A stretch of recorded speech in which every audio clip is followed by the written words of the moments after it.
स्वागत है वर्षा agriculture channel पे। और यहाँ पर मैं आपके लिए लेके आई हूँ प्याज की नर्सरी। तो इस बेड पर ये जो उठी हुई बेड है, यहाँ पर नर्सरी लगा रखी है। तो बीज बोए थे यहाँ पर।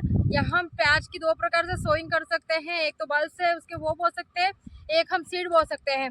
तो सीड से यहाँ पर ये 3 लाइन में पूरी नर्सरी तैयार की गई है। बस अब ये तैयार यहाँ तक हो गए हैं। अब इसको हम खेत पे इस प्याज को ट्रांसफ़र कर सकते हैं।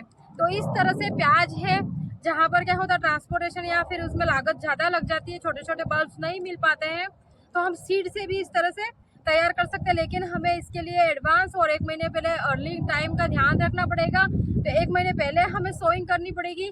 30 दिन की फसल हो जाने के बाद में हम प्याज को फील्ड में ट्रांसफ़र कर सकते हैं। तो जैसे कि नर्सरी से प्लांट तैयार कर देते, जो ये कुछ थोड़े टाइम पहले के हैं, यहाँ 1.5 महीने की फसल हो गई है।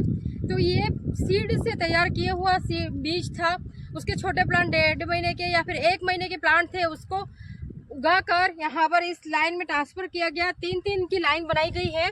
और प्याज में क्या है, उठी हुई क्यारी होनी चाहिए और दूरी का प्रॉपर हमें ध्यान रखना चाहिए, क्योंकि जितनी हम दूरी ध्यान रखेंगे इतने अच्छे बल्ब बैठेंगे। और प्याज की फसल में जड़ें होती है, वो घेरी नहीं होती है, वो उतली होती है। तो हमें टाइम पे सिंचाई का ध्यान रखना है। और इस तरह से लिए है। अब 20 दिन 15 दिन या 20 दिन के बाद में यहाँ ये मार्केट के लिए फसल रेडी है, हरे प्याज के लिए। और इस तरह से कैश क्रॉप हम तैयार कर सकते हैं। हरे प्याज अगर टाइम का हम ध्यान रखेंगे तो मार्केट में टाइम का ध्यान रखने पे रेट बहुत अच्छी मिलती है। तो इस तरह से एडवांस रहिए। Thank you. तो ये है 2 महीने के फसल और ये हार्वेस्ट की ओर है प्याज। देखो, अब इसको डायरेक्ट हरे प्याज निकाल के मार्केट के लिए तैयार कर दिए जाएंगे।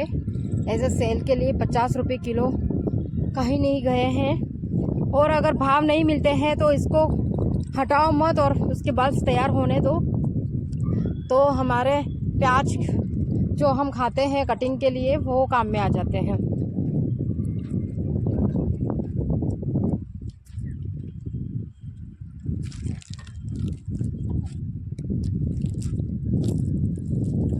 साल्विया प्याज की वैरायटी है।